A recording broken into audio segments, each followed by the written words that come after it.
अस्सलाम वालेकुम दोस्तों रंधावा व्लॉग में खुश आमदीद। हाँ जी, उम्मीद करते हैं तमाम दोस्त ठीक ठाक होणगे। हाँ जी, अज मैं तुहाडे वास्ते लैके आया वीडियो अलगाजी 2021 मॉडल फॉर सेल है ट्रैक्टर।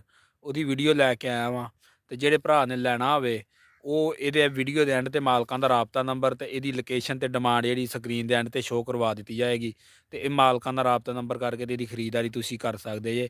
ਤੇ ਟਰੈਕਟਰ ਬਹੁਤ ਹੀ ਸਾਫ਼ ਸੁਥਰਾ ਵਾ, ਨਵਾਂ ਟਰੈਕਟਰ 0 ਮੀਟਰ ਲੈਣ ਨਾਲੋਂ ਇਹ ਟਰੈਕਟਰ ਲੈਣਾ ਜਿਹੜਾ ਉਹ ਬਿਹਤਰ ਹੈਗਾ। ਤੇ ਇਹ ਜ਼ਿਮੀਦਾਰਾਂ ਹੀ ਚੱਲਿਆ ਵਾ, ਇੱਕੋ ਹੱਥੀ ਚੱਲਿਆ ਵਾ, ਨੰਬਰ ਲੱਗਾ, ਕਾਪੀ ਬਣੀ ਹੈ ਇਹਦੀ, ਲਾਹੌਰ ਦਾ ਨੰਬਰ ਲੱਗਾ ਵਾ, ਰਜਿਸਟ੍ਰੇਸ਼ਨ ਹੋਈ ਹੈ ਇਹਦੀ। ਤੇ ਇਹ ਵੀਡੀਓ 'ਚ ਤੁਹਾਨੂੰ ਮੁਕੰਮਲ A to Z ਇਹਨੂੰ ਚੈੱਕ ਕਰਵਾ ਦਿੰਦੇ ਆ। ਫਿਰ ਮਾਲਕਾਂ ਦਾ ਰਾਬਤਾ ਨੰਬਰ ਸਕਰੀਨ ਦੇ ਐਂਡ ਤੇ ਸ਼ੋਅ ਕਰਵਾ ਦਾਂਗੇ ਤੇ ਤੁਸੀਂ ਮਾਲਕਾਂ ਨਾਲ ਰਾਬਤਾ ਕਰਕੇ ਤੇ ਟਰੈਕਟਰ ਜਿਹੜਾ ਖਰੀਦ ਸਕਦੇ ਜੇ। ਤੇ ਵੀਡੀਓ ਸ਼ੁਰੂ ਤੋਂ ਲੈ ਕੇ ਐਂਡ ਤੱਕ ਦੇਖਿਆ ਕਰੋ। ਤੇ ਜਿਹੜੇ ਬੰਦੇ ਸਾਡੇ ਚੈਨਲ ਤੇ ਨਵੇਂ ਹੁੰਦੇ ਆ ਉਹ ਸਾਡੇ ਚੈਨਲ ਨੂੰ ਸਬਸਕ੍ਰਾਈਬ ਕਰ ਲਿਆ ਕਰਨ ਤਾਂ ਕਿ ਹਰ ਨਵੀਂ ਆਉਣ ਵਾਲੀ ਵੀਡੀਓ ਜਿਹੜੀ ਆ ਉਹਦਾ ਨੋਟੀਫਿਕੇਸ਼ਨ ਤੁਹਾਨੂੰ ਮਿਲਦਾ ਰਹੇ। ਹਾਂਜੀ, ਵੀਡੀਓ ਕਰਦੇ ਜੀ ਸਟਾਰਟ।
निकलने लगा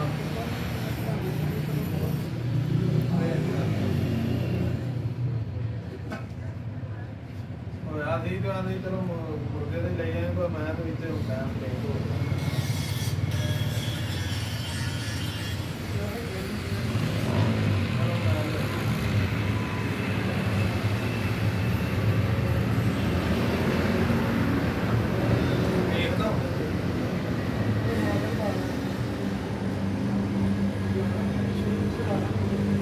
कट्टे तो लब्भा नहीं मैं अपने